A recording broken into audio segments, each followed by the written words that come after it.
fastidiada. E no PSOE tamén, non pensedes que están moi contentos co que está facendo Losada na Coruña ou Caballero en Vigo, para nada. Ben, despois disto, que é un libro de intervención, non pretende ser un manual científico, nin pretende ser un libro de sociolingüística, pretende ser simple. Este libro naceu no UF, soabos o UF?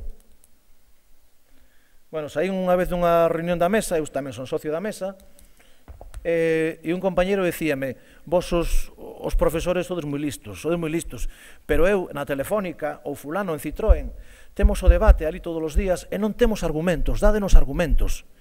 Eu acabo de apostar cun colega 3.000 euros porque o colega decíame que Franco nunca prohibiu o galego. E dixenlle: pois perdéchelos. Franco nunca prohibiu o galego. O que prohibiu foi toda a lingua que non fose o castelán.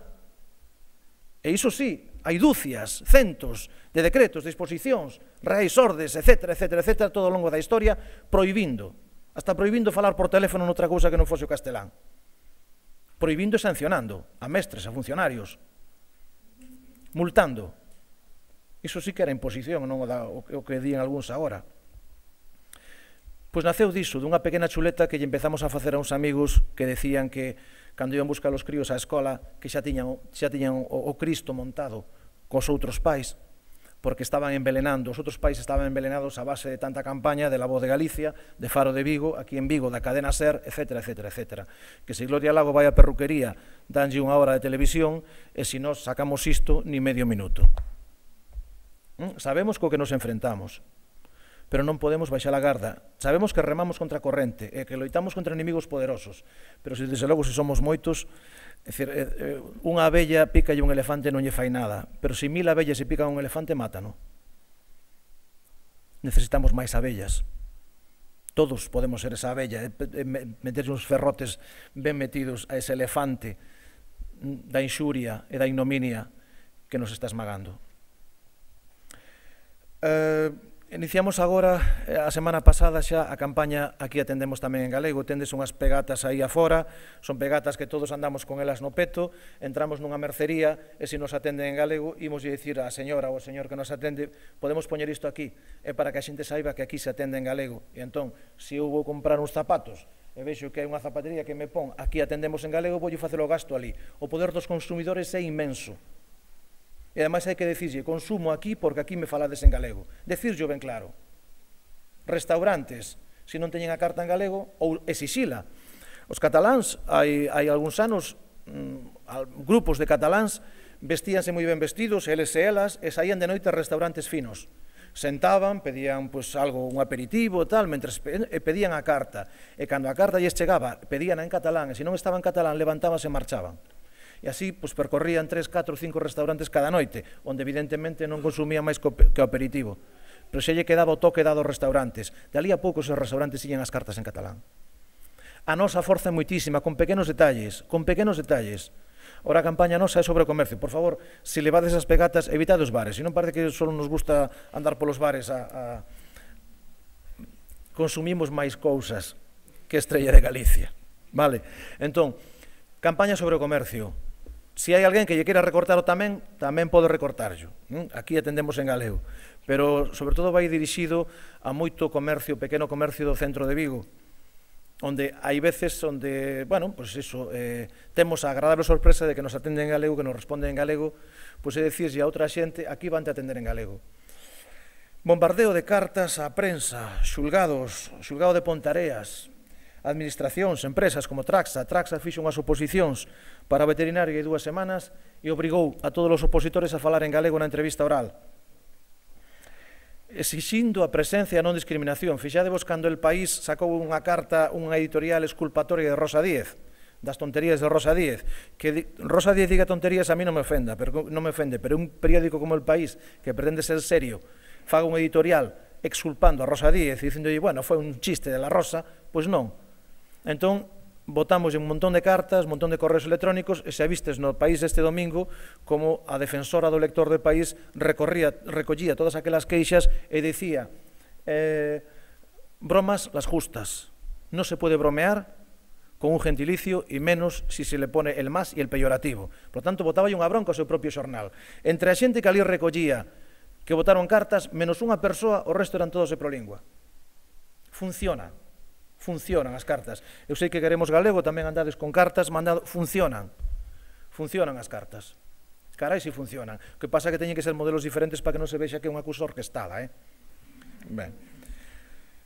Temos na nosa web material de intervención, de denuncias, etc. Ahora imos iniciar dentro de pouco na nosa web unha listaxe de profesionais en galego. Se eu vivo en Ponteareas e necesito un dermatólogo, pois, se sei que en Ponteareas hai un dermatólogo en galego, irei con máis gusto a él. Médicos que nos poidan atender en galego, fontaneiros que atendan en galego, que che fagan a factura en galego, empresas, unha empresa de, non sei, de restauración de interiores que che poida facer as cousas en galego, que te atenda e que che faga as cousas en galego. Todo iso imos poñer unha lista en positivo, é dicir, se alguén necesita unha empresa de decoración, saiba que Decoracións Manolo en Pontedeume que o fai en galego. Pois o mellor prefiro Decoracións Manolo, eu que vivo na Coruña, e non unha empresa da Coruña que fai todo en castelán. Ao mellor prefiro, e cando lle diga a Decoracións Manolo, mira, a ti fago chisto porque mo faz en galego. Porque mo faz ben, claro, e o prezo normal. Vayamos mirando todo. Pero simplemente facer llover. Facer llover. Temos un poder fortísimo como consumidores. Fortísimo. Fortísimo. E temos que saber, ás veces, ali a fondo está un señor que se chama Xosé María Pín, foi o primeiro xefe da área de normalización da Universidade de Vigo. Mirade, o día das eleccións, o día que gañou Feijóo, pasaron tres cousas tristes para min. Unha tristísima e outras caralladas. Perdeu o Celta en Tenerife 3-0. Gañou o Partido Popular e morreu meu pai. O día que morreu meu pai, andei 8 parroquias por Vigo para buscar un cura que lle dixese unha misa en galego. Tuve que chamar a don Celso, un catedrático emérito de aquí que de Tui. Un ano despois, necesito, porque miña nai quere facerlle o cabo dano, necesito un cura para facerlle unha misa en galego a meu pai. Ando outra vez unha chea de parroquias en Vigo, hai quen me di, por que te empeñas en politizar el funeral de tu padre? Iso, tiven que escoitalo e tiven que meter a man no peto. Chamei a Pín e dixo, non haberá un cura por aí, non? Queda algún cura na terra que me poida facer o funeral? E tuven que ir buscalo a Cedeira, a Redondela, pero tuve o funeral de meu pai en galego. E ademais dixenllo, traio de Redondela porque quero funeral en galego. Quero funeral en galego. E coa mesma mandei unha carta ao novo bispo. De 600 misas que hai en Vigo a semana, eu non son practicante, ni son crente, ni son nada, pero respeto a que non sexa, de 600 misas só 3 son en galego. É imposible poder facer vida normal, unha persoa normal. É imposible. Que cada uno que haga lo que quiera con su lengua, que haga cada uno que viva lo que quiera. Non é así.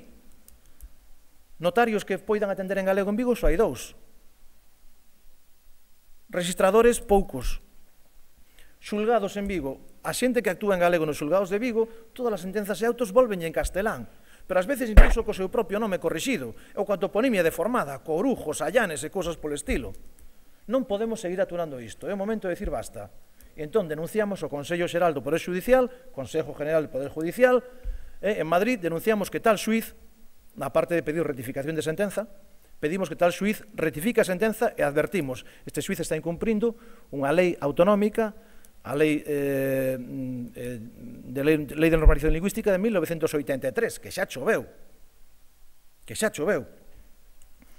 Agora tiñamos pensado facer a marcha das 1000 primaveras, que chamamos así, recordades a marcha dun millón de homes, do millón de homes de Martin Luther King, unha marcha que íbamos a salir 9 columnas de diversos puntos do país e confluir en Compostela. Botámonos atrás porque nos costa 39.000 euros montala. Sí, porque hai que contar Garda Civil, hai que contar con persoal médico, hai que contar con aloxamentos, hai que contar con moitas cousas, e aparte os festivais que tiñamos pensado facer ao final de cada estación.